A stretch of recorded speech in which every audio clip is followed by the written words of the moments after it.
Hola, buen día a todos. Vamos a empezar con el segundo bloque de esta jornada. La jornada, como decía Liliana, es una jornada especial. Son esta y la que hicimos en agosto, la jornada de los 30 años, y por eso verán que todos tenemos puesto este pin, no sé si así se lo ve mejor, que dice 30 años y que nos acompaña hoy. Y como estamos historizando, Liliana hablaba de cuando salió la clozapina, Roberto el Solpidem, y me vino inmediatamente el recuerdo de cuando en el año 89 salió el primer IRS, la fluoxetina, y estábamos como intrigados y fascinados todo al mismo tiempo de empezar a tener antidepresivos nuevos, ¿no? Así que bueno, tenemos muchas cosas para contar. Pero voy a presentar a Julio Moisesovich, Julio que es nuestro maestro, el fundador de Fundopsi. Te tengo que hacer la presentación formal, Julio, pero la verdad es que me sale primero decir estas cosas con todo el cariño. Y bueno, Julio Moisesovich es médico psiquiatra, profesor adjunto por oposición del Departamento de Salud Mental de la Facultad de Medicina de la UBA, es adherente de Abdeva, presidente, director, docente de Fundopsi durante un montón de años, fue presidente del capítulo de psicofarmacología de APSA. Tenemos un montón de cosas para decir, y publicó, entre otros libros, Psicofarmacología Psicodinámica, que es una serie que ya tiene un montón de tomos. Después fuimos los docentes de Fundopsi escribiendo algunas cosas con él. El libro Territorio Freudiano y Psicofármacos en Geriatría. Así que, bueno, Julio, te escuchamos con muchísimas ganas y muchísimo interés. Bueno, muchas gracias por la invitación. A ver si puedo. Muchas gracias por la invitación de todos ustedes, en especial a vos, Miriam, y a Liliana, y a todos los que están presentes. Nos remontamos a 30 años cuando empezamos esto, y muchas gracias a los laboratorios que durante todos estos años nos vinieron apoyando para que esto sea en forma gratuita, y por supuesto a Patagonia, que nos está de alguna manera desasnando en la parte técnica. Entonces, para agilizar la presentación, yo obviaré mencionar las referencias bibliográficas. Las he colocado debajo y a la izquierda de cada pantalla para que así los que la quieran la puedan consultar o me las piden por mail. Entonces, antes de empezar, yo quiero mencionarles en 3 pantallas el marco de la presentación que voy a hacer después. Entonces, en primer lugar, que la mayor mortalidad pacientes con trastornos mentales y tuvieron hospitalización con COVID tuvieron trastornos mentales. A ver si puedo sacar esto. El metaanálisis con 1.165 estudios y 1,5 millones de enfermos que se publicó en el Lancet, siempre voy a hacer referencia al Lancet, que es británica, o al Journal of Medical Association, el JAMA, que es americana, demostró que el 30% de los internados por COVID evidenciaron síntomas mentales preexistentes y obtuvieron tratamientos previos con antipsicóticos, antidepresivos y ansiolíticos, con un aumento de la mortalidad. De acuerdo a estas evidencias, las sociedades de psiquiatría locales y mundiales deberían recomendar a las de salud pública que consideren a los trastornos mentales previos como factores de riesgo con comorbilidad en los pacientes infectados por COVID-19, para darles la prioridad en la vacunación y en la atención médica, como ya lo registra el Wall Street Journal, donde ya aparecen lugares especiales para tratar este tipo de pacientes. La pandemia y pospandemia es lo que nos va a pasar lo que vamos a desarrollar aquí. El aumento mundial de la ansiedad y la depresión por pandemia fue muy importante. En 204 países, un estudio que se hizo de prevalencia demostró que la depresión aumentó en el 27.6, la ansiedad en el 25.6, constituyendo respectivamente 53 millones y 76 millones de pacientes en forma absoluta, pero el mayor riesgo lo tuvieron mujeres y jóvenes. Si ustedes ven las prevalencias, acá, las que están más oscuras, anaranjadas y rojas, son las que tienen mayor prevalencia de los trastornos de depresión y ansiedad, en tanto las que están en verdecita y amarillos tienen menor prevalencia. La única crítica que se podría hacer acá que el estudio matemático se aplicó para todos los países por igual, desarrollados y subdesarrollados. Pero lo más importante es que las curvas de depresión y de ansiedad en la mujer fueron muy superiores a la de los varones. Y los jóvenes, hasta el pico de los 25 años, es mucho mayor que en la gente, los varones de mayor edad. Quiere decir que el factor de riesgo son, en primer lugar, mujeres y jóvenes a quienes tenemos que prestar atención. ¿Qué secuelas tenemos que pensar?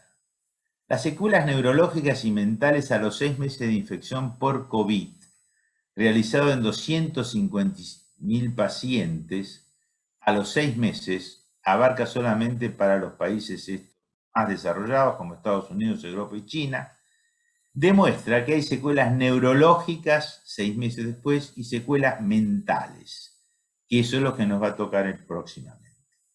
Si nosotros vemos las secuelas respiratorias, por ejemplo, disnea, que llega al 20-30%, y vemos que los trastornos cognitivos llegan casi al 30%, los trastornos de memoria al 20%, la dificultad de concentración al 20%, PTSD supera el 20%, depresión se mantiene muy estable, con muy poca oscilación, pero en el 20%, en tanto que la ansiedad supera como extremo los 40%.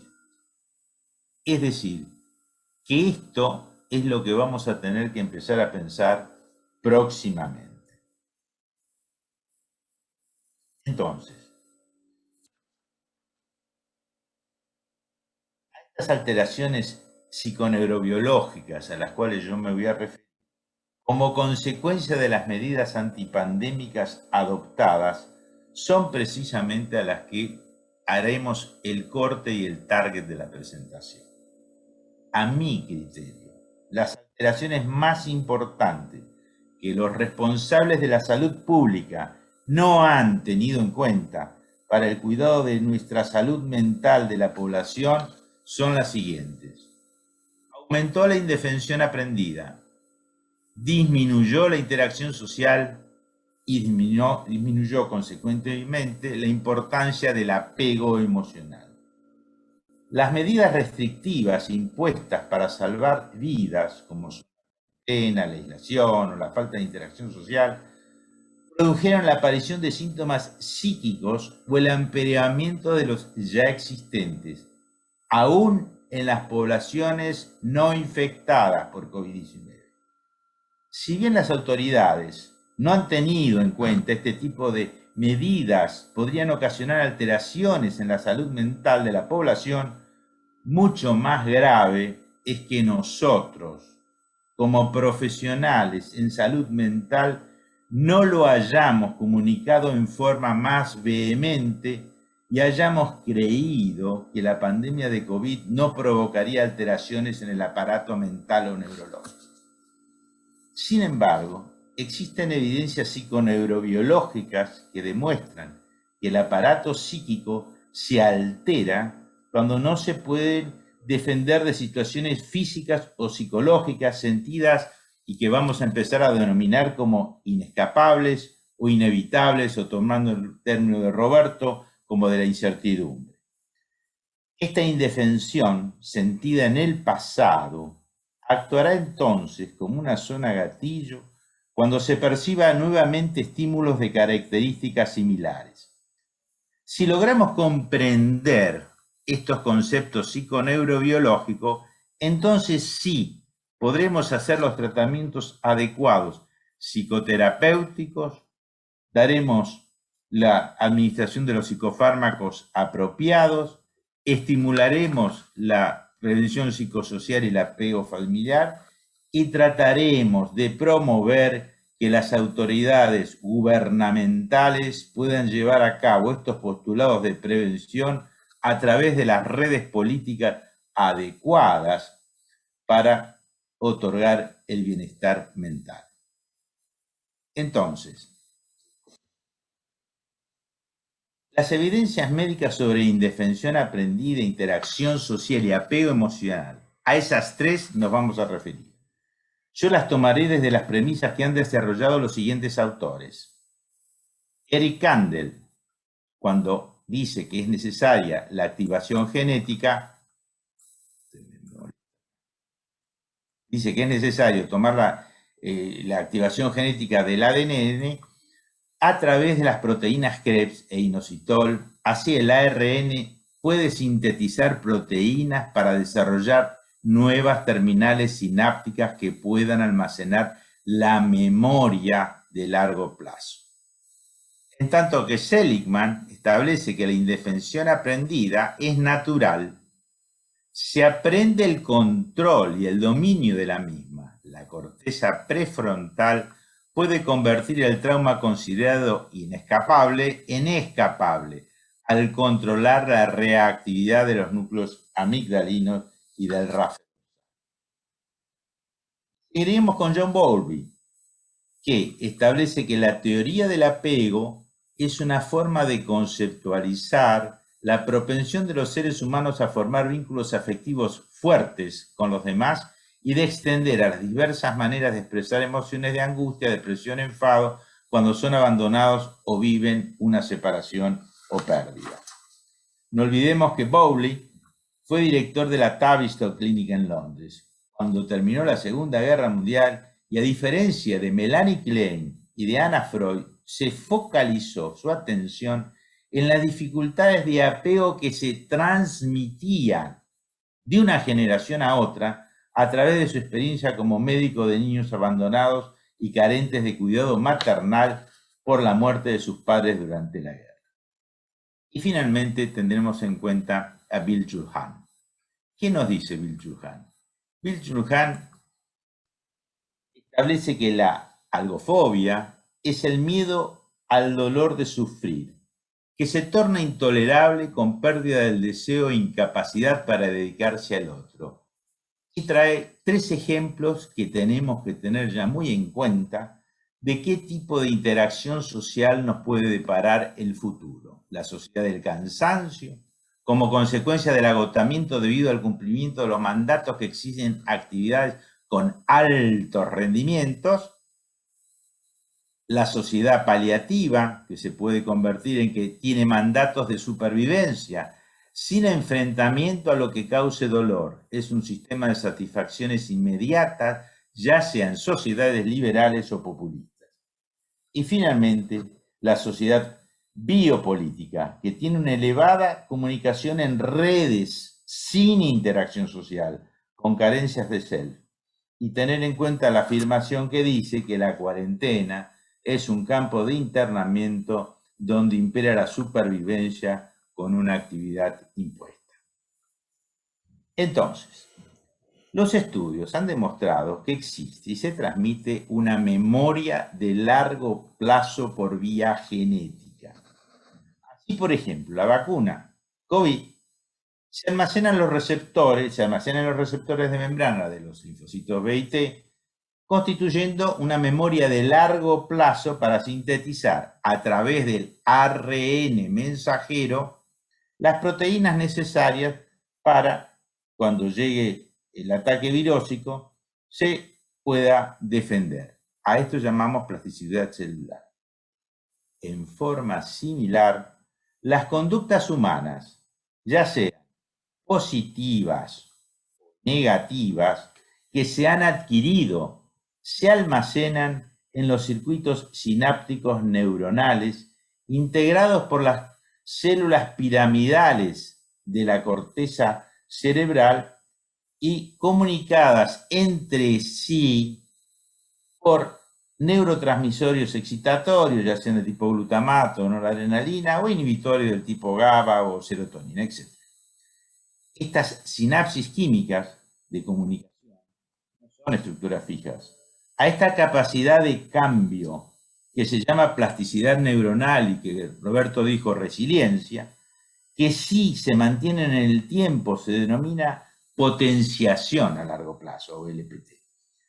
Estos cambios son la base para la formación de los recuerdos que se almacenan en nuestra propia nube de información, que constituye entonces la memoria de largo plazo. Entonces, un recuerdo es la actividad de una red de neuronas conectadas con sinapsis que pueden modificarse. Estos cambios de la posición de dendritas, espinas, axones, se almacenan entonces como aprendizaje.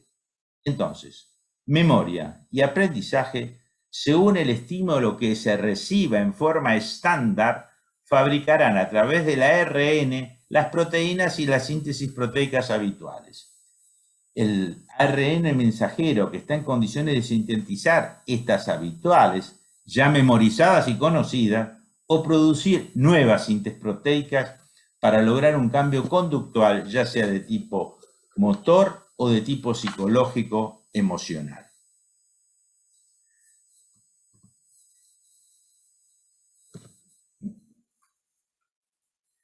Entonces, tomemos a Freud con el mecanismo de complicación. Freud ideó que la neurona tenía que estar con mayor cantidad de sinapsis, en su famoso dibujo del año 1895, para poder derivar la energía. No obtuvo el premio Nobel, obtuvo Ramón y Cajal, que fue el que descubrió por histología la sinapsis. Sin embargo, 100 años después, Kandel lo hace a través de un molusco y demuestra que el almacenamiento de memoria de largo plazo necesita del gen y del ADN. Es decir, necesita que modificar el gen del ADN para que, una vez modificado, el ARN mensajero se transforme en proteínas que puedan tener nuevas sinapsis. Y efectivamente, 100 años después, la microfotografía electrónica nos demuestra que este dibujito 100 años antes fue el correcto. Entonces, ¿qué es indefensión aprendida? Indefensión aprendida es la exposición a una estimulación traumática aversiva incontrolable que produce inactividad. Si nosotros tenemos acá un perro, dos grupos, que están estimulados eléctricamente en la plancha, y a uno puede interrumpir las descargas presionando el panel con el hocico, y otro grupo no le permitimos que logre interrumpir las descargas presionando el papel con el hocico. Esperamos 24 horas, lo condicionamos con la luz roja y hacemos exactamente lo mismo después, pero sin el panel. Vemos que el grupo 1, que antes podía presionar y saltar y librarse de la descarga eléctrica, cuando nosotros le damos la interrupción aquí, sigue saltando la barrera para evitar la descarga eléctrica de este nivel. ¿Pero qué pasa con el segundo grupo? No. El segundo grupo que lo educamos y lo aprendimos en forma traumática para que no puedan apagar con el hocico, no pueden saltar la barrera para evitar la descarga eléctrica, y es aquí lo que tenemos entonces como indefensión. Entonces, indefensión aprendida, el origen, es el aumento del núcleo del RAFE, de la actividad del núcleo del RAFE dorsal por estímulos traumáticos reiterativos. Ejemplos actuales que yo traje a la sazón, actuales aprendidos como inevitables, por ejemplo, contagio o muerte por COVID, violencia de género, maltrato infantil, social, político, noticias falsas, fake news, spam tendenciosos o maliciosos, WhatsApp bots, bullying, moving, etc. Es decir, ¿estamos aprendiendo a hacer conductas inevitables o vamos a tener conductas evitables? Lo inevitable o inescapable estimula la corteza prefrontal, que genera consecuencias emocionales y conductas defensivas. Las consecuencias emocionales y conductuales pueden ser las motoras, con inactividad, que esto es lo primero que se nota en roedores y en perros; las cognitivas, distorsión de la realidad, falta de atención y de concentración; y todas las emocionales que nos pueden ocurrir, como miedo, huida, depresión, ansiedad, pánico, etc. ¿Qué tratamiento? El tratamiento es estimular la corteza prefrontal para aprender a detectar modos escapables. La memoria de largo plazo a través del ARN mensajero genera nuevas proteínas y neurotransmisores que inhiben al núcleo del ráfido dorsal para que no se generen conductas inescapables o aprendidas. Entonces, rápidamente, ¿qué lograremos? Tenemos que lograr que la psicoterapia y los psicofármacos detecten nuevas conductas que activen la corteza frontal y también que detecten las conductas ya aprendidas de indefensión para inhibirlo. Por supuesto, las psicoterapias nos van a ayudar mucho, pero si nosotros no logramos bloquear todos los sistemas que vayan y que estimulen el RAFE, como la serotonina o el glutamato o el calcio, vamos a no lograr tener un éxito completo.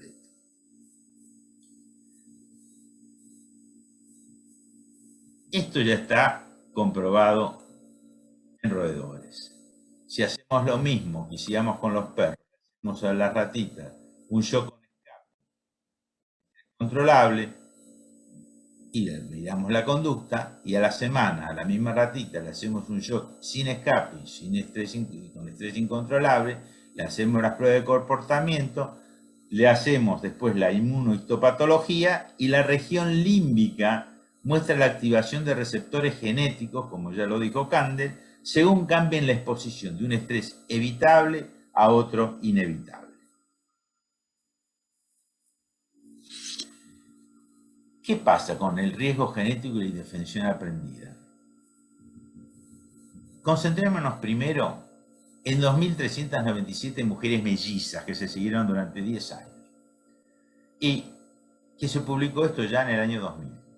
Y se estableció qué probabilidad de depresión en mujeres mellizas de acuerdo al riesgo genético clínico. Es decir, para que tengamos riesgo genético clínico, una de las dos hermanas tenía que tener depresión. Y a ese se consideraba de riesgo genético alto.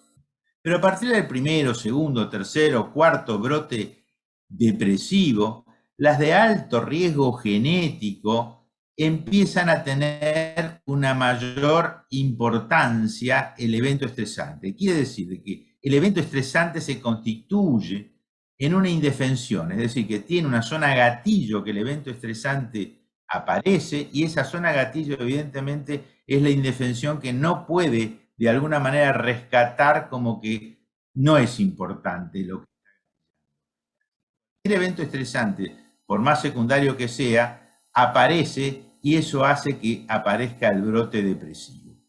Entonces, si esto mismo lo hacemos dosando el genotipo del 5-HTT, es decir, del transportador de serotonina, y lo hacemos con la probabilidad de depresión sin eventos estresantes, prácticamente no tiene importancia si el 5-HTT es homocigoto o heterocigoto. Prácticamente son todos iguales. Pero ¿qué pasa? Cuando la variante es menor, es chica, la variante homocigota, el 23% de la muestra son anglosajones, Estados Unidos, es decir, diferirá seguramente para otros continentes, pero ¿qué aparece? Prácticamente más del 70-80% tiene probabilidad de depresión cuando aparece un evento estresante, que es lo mismo que descubrió clínicamente y genéticamente acá. ¿Qué importancia tiene esto? Y tiene mucha importancia. Los hombres tenemos menos, la variante homocigota no tiene tanto desarrollo de la depresión, solamente el 50% frente al evento estresante, en tanto que los heterocigotas oscila del 40 para abajo. Es decir, que si nosotros tenemos esto en cuenta, Es muy importante, ¿por qué? Porque es una medida clínica para que tenemos que adoptar. Si podemos dosar el genotipo 5-HTT, que en Argentina existen laboratorios genéticos y se puede dosar perfectamente, y lo dosamos, y a estas mujeres, a todas estas mujeres que tienen una hermana depresiva o que tienen algo depresivo, le vamos a tener que dar una conclusión que no les va a gustar. Señora, si usted quiere protegerse y quiere protegerse profilácticamente de la depresión, tendrá que tomar antidepresivos por el resto de la vida. Claro, es como con el colesterol, a nadie le gusta tener la pastillita del colesterol y que le... Bueno, los antidepresivos habrá más o menos, con menos efectos colaterales o no, pero tanto para mujeres que tengan esta variante, prácticamente debe ser un consejo absoluto. Para los hombres es un poco menos, y para los que tienen el heterocigoto todavía podemos jugar un poco más a dejar que la suerte nos diga algo, sabiendo que solamente va a haber un 30% de polimorfismo protector, es decir, que la variante va a ser variante protectora, que no va a tener depresión, que es esta, pero que la variante genética va a ser muy importante. De allí que recalco esto, porque si no, ¿para qué tanto estudio genético? No, estamos hablando de 10 años de seguimiento con niveles de mujeres mellizas y niveles de mellizos suficientemente importantes con dosificaciones de genes como para que no dudemos. Y algo que lamentablemente tenemos que decir, la indefensión inescapable o inevitable se hizo en humanos. Este memorial, que está en la ciudad de Hamburgo, los hombres musulmanes. Los hombres musulmanes fueron llamados así a los prisioneros en los campos de concentración y exterminio nazis que elegían dejarse morir, que hoy podemos considerarlo como indefensión inescapable. La posición de plegaria maometana musulmana era consecuencia de la imposibilidad a la marcha por la atrofia muscular de los miembros inferiores. Así que lamentablemente tuvimos roedores, tuvimos perros y tuvimos también seres humanos con los cuales podemos comprobar que la indefensión inescapable puede ser algo que suceda. Pasemos al otro ámbito, a la interacción social. Este es Carlos. Me relata la esposa de 47 años de matrimonio. Nosotros vemos que con la pandemia, Carlos, al dejar de trabajar como odontólogo y no socializar, no tener un objetivo, algo para hacer, sumado a los líos con los empleados, la jubilación, todo en menos de un año, notamos mucho la diferencia de actitud.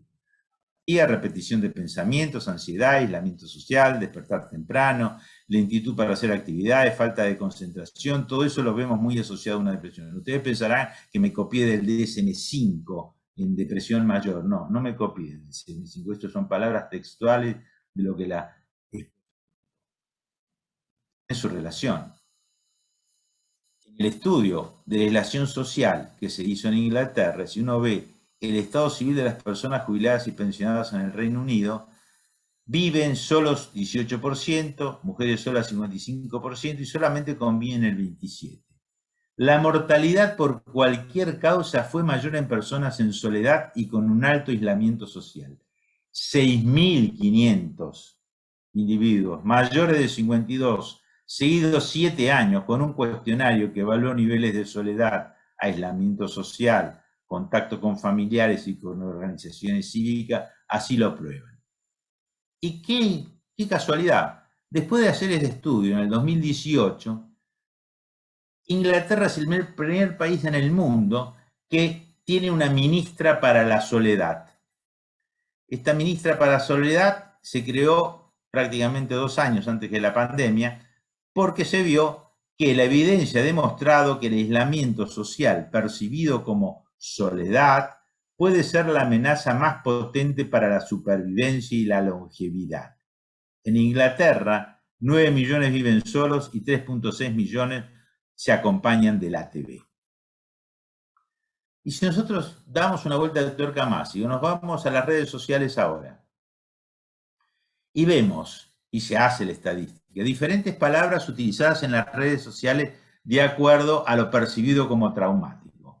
Y las palabras, como ustedes saben, el tamaño define en 82 millones de Twitter la capacidad con que la gente hace el Twitter, y lo correlacionamos con la mortalidad cardiovascular y con aquellos que tenían mayor estabilidad. Lo interesante es que prácticamente los que tienen mayor mortalidad cardiovascular tienen en negro la situación sexual.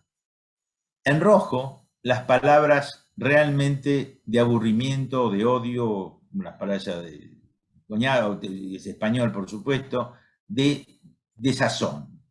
Si ahora vamos a lo de que tiene mayor estabilidad emocional, las que están en rojo son todos deportes. Lakers, como el equipo de Los Ángeles de básquetbol, baloncesto, ejercicio, snowboarding, fútbol, software. Es decir que los rojos tienen mayor preponderancia. ¿Qué es lo que les sigue en cantidad de palabras? La parte religiosa. Señor, bendiciones, iglesia. La esperanza. Y finalmente la gilipollez o el éxito, es decir, la idiotez o el éxito, prácticamente tienen el mismo cargo. Si ustedes lo comparan con el tamaño de estas palabras, con el tamaño que tenían los de mayor riesgo cardiovascular, no hay ninguna duda. ¿Y cómo se comunica esto? ¿Cómo se comunica a la población esta interacción social? ¿Con esperanza escapable o inescapable? Si nosotros analizamos dos afiches comunes, uno en el Reino de Inglaterra y otro en Argentina. El gobierno del Reino Unido, les traduzco lo que dice, porque está muy chiquitito. Acá dice gobierno del Reino Unido, dice, personas del corazón de todo lo que hacemos. Una mujer, dos mujeres, una sin barbijo y otra con barbijo. ¿Qué le dicen? Guarda tu distancia de los demás y mantiene distanciamiento social. Guarda tu distancia, salva vida. Y hay una salida. Le dice, mantiene a Newham seguro. Newham es un paseo ecológico, es muy moderno y de último estilo, a orillas del Támesis. Lamentablemente la de Argentina es estática. Quédate en casa. No hay que ser muy psicoanalista para interpretar que el adolescente va solo, lleva barbijo, y no habría que ser tampoco psicoanalista para interpretar que la mochila es un peso que seguramente lleva con su pandemia. ¿Qué nos dicen los monos? La interacción social produce un aumento en los circuitos neuronales de la cognición en la corteza frontotemporal. Cuando mayor interacción social hay, más el desarrollo de la estimulación cortofrontotemporal. ¿Y qué nos dicen los monos? Vamos yendo a los monos porque Roberto lo trajo a Sapolsky. Ahora enseguida vamos a hablar de él. ¿Qué diferencia hay? Los monos babuinos buscan el liderazgo en forma amigable. ¿Cómo lo hacen? Cuando cambian de clan, 50, 60, 70, 80, y se van al otro, lo primero que hace el macho es buscar las hembras. Busca las hembras, las acicala, las lame, le saca los piojos y le da su comida. Come primero la hembra y después come él. Entonces las hembras, todas las hembras, eligen al macho más solícito y lo nombran jefe. Fíjense la cantidad de interacción social que despliegan los babuinos, muy intensa. Vayamos a los chimpancés. El chimpancé, estoy diciendo chimpancé y mono porque son omnívoros y tienen prácticamente nuestro mapa genético por escasas diferencias. Busca el liderazgo en forma agresiva, es decir, el macho alfa compite y por supuesto al ser macho alfa y ser más agresivo, compite mayor. Pero fíjese, la interacción social es prácticamente la mitad de un babuino, es decir, que la interacción social es muy importante acá frente a dos clases de monos que lógicamente tienen sus características. ¿Y por qué lo de Sapolsky? Decía. Sapolsky en el año 97 hizo la primera experiencia con los babuinos en el hábitat natural. ¿Y qué hizo? Les midió el cortisol y la prueba de la post-desgametazona, es decir, midió cortisol. ¿Y qué comprobó? Con un score que los tenía catalogados a toda la manada, estamos en la selva, el score él los dividió en aislados y conectados. En los aislados eran agresivos, no predictibles, sin acicalamientos, tenían un cortisol elevado. Es decir, estaban en estrés, más aislados, agresivos y no predecibles que eran. En tanto que los conectados socialmente eran amigables, predecibles, se acicalaban y eran dominantes. Tenían bajo nivel de cortisol, es decir, tenían poco estrés. ¿Por qué es importante esto? Porque, en definitiva, la interacción social depende de los neurotransmisores cerebrales que activan hormonas liberadoras hipofisarias que influyen en las conductas sociales. Es nuestro cerebro el que determina la dopamina, noradrenalina, serotonina, y ellas son las encargadas de liberar en el hipotálamo, en el sistema límbico, las hormonas de liberación, excepto una, la dopamina, que tónicamente siempre inhibe la prolactina. Por eso tenemos que ser cuidadosos cuando damos los antipsicóticos, usarlos de segunda o tercera generación, porque lógicamente al inhibir la dopamina, vamos a tener mayor cantidad de prolactina en la mujer. También puede suceder en el hombre. Entonces, si nosotros nos limitamos solamente al esquema del estrés, libera el CRH deviene la adenocorticotrofina, la adenocorticotrofina estimula la suprarrenal manda el cortisol. Cuando este circuito está en estrés, aumenta el cortisol. Entonces, lo único que podemos hacer nosotros, y acá también es clínica importante, es una prueba sencilla, la del cortisol. Con dexametasona inhibimos el feedback que tendríamos que lograr y en forma normal, la dexametasona inhibe la ACTH y baja el cortisol. Si en cambio la prueba es positiva, el cortisol, aunque inhibamos con dexametasona, no inhibe la ACTH y sigue produciendo cortisol, sigue produciendo ACTH, con lo cual el cortisol está elevado. ¿Sucede siempre? No. Sucede entre el 50 y el 60% de los enfermos depresivos y con bipolaridad. Y ya estábamos preocupados. En el año 2004, ya que teníamos los 30 años, me fui a buscar algo que yo me acordaba. Estábamos preocupados por la vulnerabilidad mental. Ya en esas épocas, en el curso de la Plaza del 2004, uno de los ítems era tratamientos psicofarmacológicos en la vulnerabilidad mental, tratamiento de la agresividad, neurobiología de la resiliencia, neuroanatomía del PTSD y del estrés extremo, por supuesto el trastorno por estrés extremo y cómo tratábamos de diferenciarlo ya en aquella época con SPECT y con PET. Entonces, ¿qué decíamos? Este tipo de conexión social en monos, en su hábitat natural, descrita por Sapolsky, se puede extrapolar al estudio realizado en Inglaterra por el Health Equity, donde se demostró que 7.032 empleados públicos de menor jerarquía, con bajo nivel de autonomía, seguidos durante 5 años, presentaron un 50% de mayor riesgo vascular que los de mayor jerarquía. ¡Qué casualidad! El doctor Sapolsky es la estrella en plena pandemia, después de 25 años de bregar por el estrés crónico y la interacción social de la American Psychiatric Association, que se celebró en el 2021 online. Principal speaker de la asociación. Entonces, no es casualidad que en este momento pandémico la American Psychiatric Association lo haya traído. ¿Por qué? Porque él pudo comprobar lo que él ya sabía en monos, lo comprobó en humanos. El aislamiento social produce aumento del cortisol, es decir, estrés crónico, con disminución de la neuroplasticidad sináptica en la corteza cerebral. ¿Se acuerda de lo que escribió, lo que decía Freud y lo que decía Kandel referido al aumento de la sinapsis para tener mayor cantidad de conducción sináptica y tener mejor memoria a largo plazo? Y observen en la microfotografía, es muy fácil. Acá las sinapsis están disminuidas, hay pocas, y acá hay muchas. Es decir, de que finalmente, después de 25 años, Sapolsky lo pudo traer en forma oficial a la American Psychiatric Association. ¿Por qué?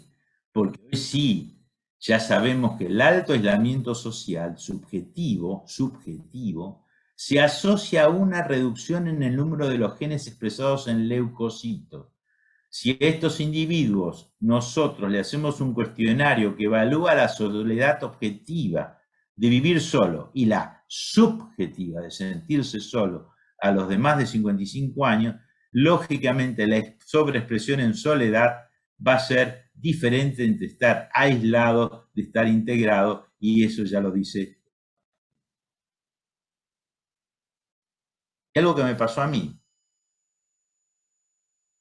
Yo sabía muy poco de inteligencia artificial, muy poco de bots. Entonces, por suerte, como de costumbre, me tocó hacer un test de COVID. Entonces empecé a buscar qué era, con qué me comunicaba con el gobierno de la ciudad de Buenos Aires. Y descubrí los bots. Los bots son una abreviatura de robots, simulan una interacción humana conversada, son software que simulan mantener una conversación con una persona al proveer respuestas automáticas, las cuales han sido previamente establecidas por un conjunto de expertos. Y ahí me habitué. Lo usé, por supuesto, me llama la atención, me dijo doctor, quiere decir que tenía bastante mis datos, porque sabía que era médico, me dice cómo tenía que hacer y me dice empezamos, yo le contesto que sí, y finalmente me da el test que yo había necesitado. Entonces, esto es útil, muy útil. Ahora vayamos a lo que ya está en venta. El Webot, que son los bots para psicoterapia robótica. Yo acá la traducción es mía, porque el ejemplo es mío, no lo compré, sino que simplemente fui a la propaganda.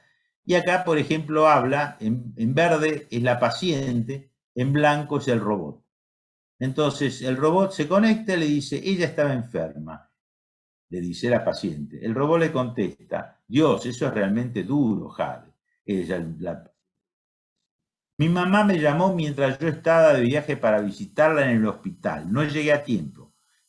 Le contesta, eres tan fuerte para poder hablar de ellos, así estoy realmente orgullosa de ti. Y finalmente le dice, sí, es bastante normal que te sientas deprimido, enojado y tal vez incluso confundido cuando se habla de la pérdida de Jessica, que era la mamá.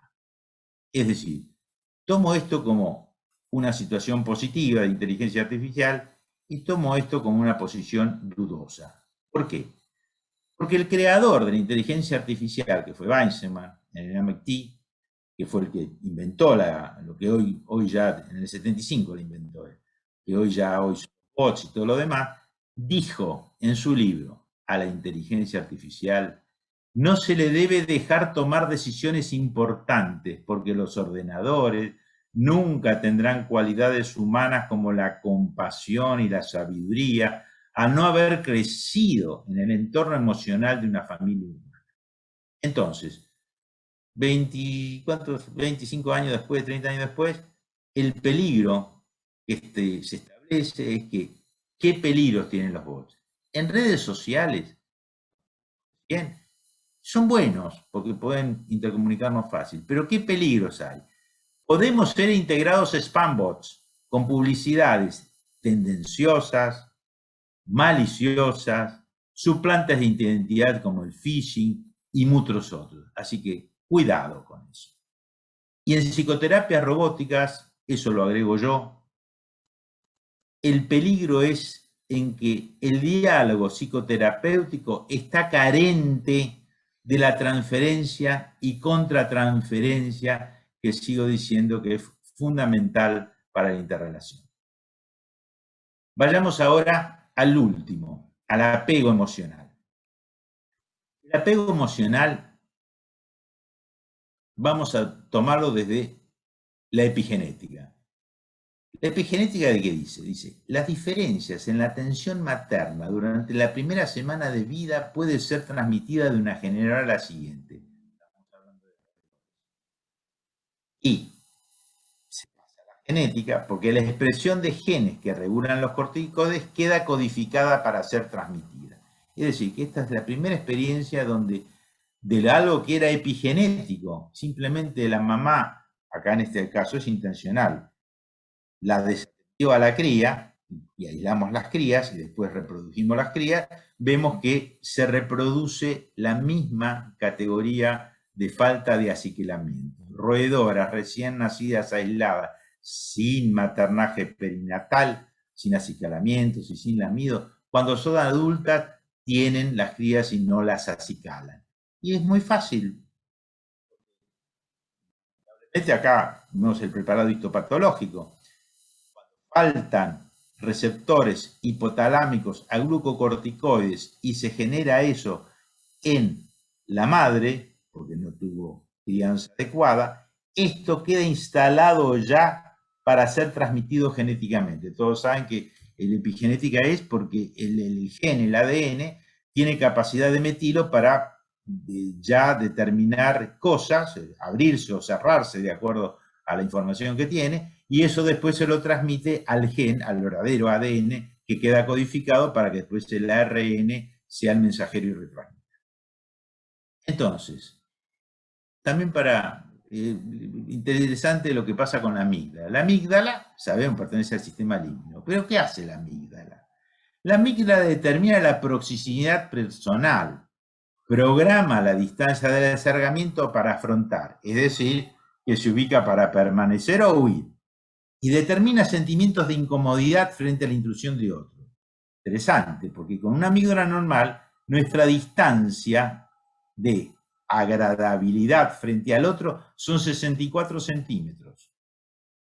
Si la amígdala, por diferentes motivos, se lesiona, no vamos a hablar de estrés crónico o de amígdalas con patología, disminuye la distancia, la sensación confortable a 34 centímetros. 34 centímetros ya es tarde.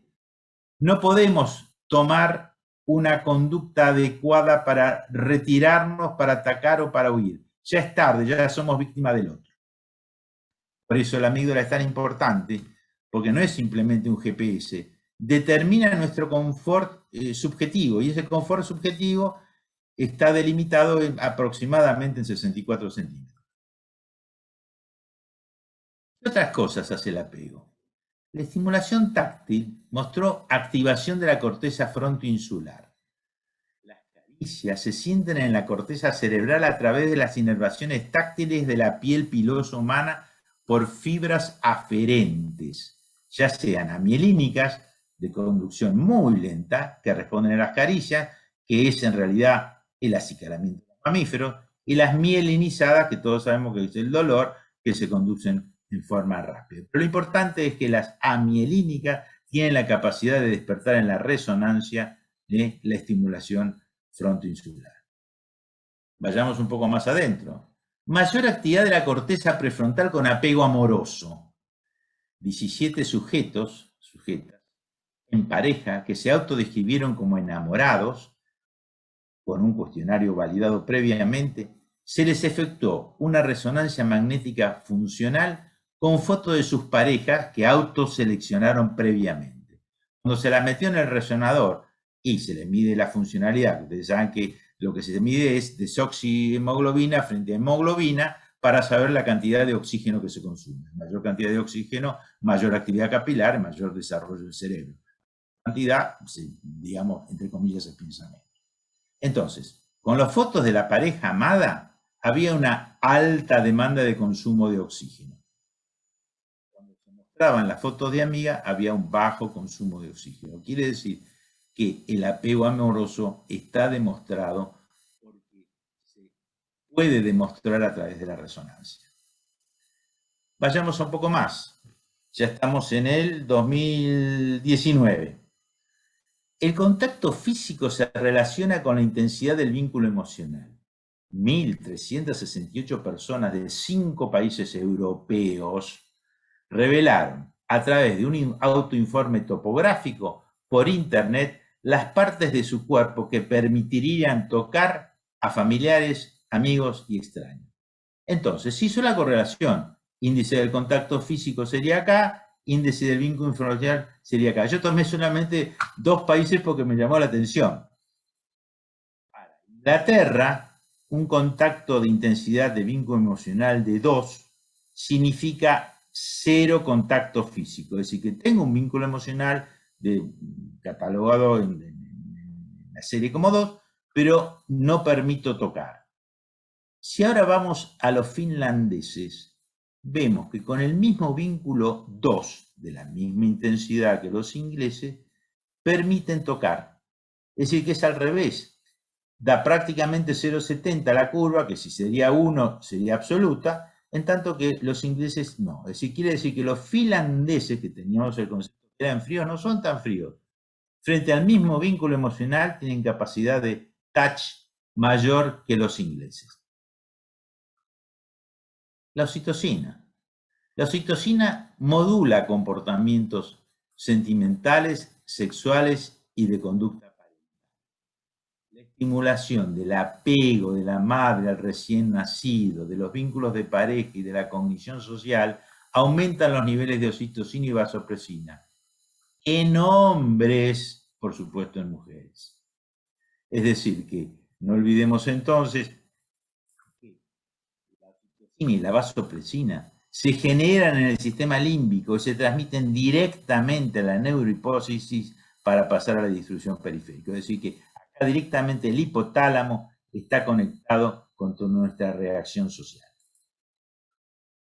Y si seguimos, las madres con apego seguro aumentan la síntesis de oxitocina. Si se tomaron 112 embarazadas con apego seguro, es decir, que un apego desde los comunitarios más seguro, más tranquilo, más de contención, versus a las que tenían un apego más inestable o que se ponían muy nerviosas o que no sabían qué hacer, seguidas desde el último trimestre hasta el posparto, interesante. Las que tenían apego seguro tenían capacidad de tener mayor cantidad de oxitocina.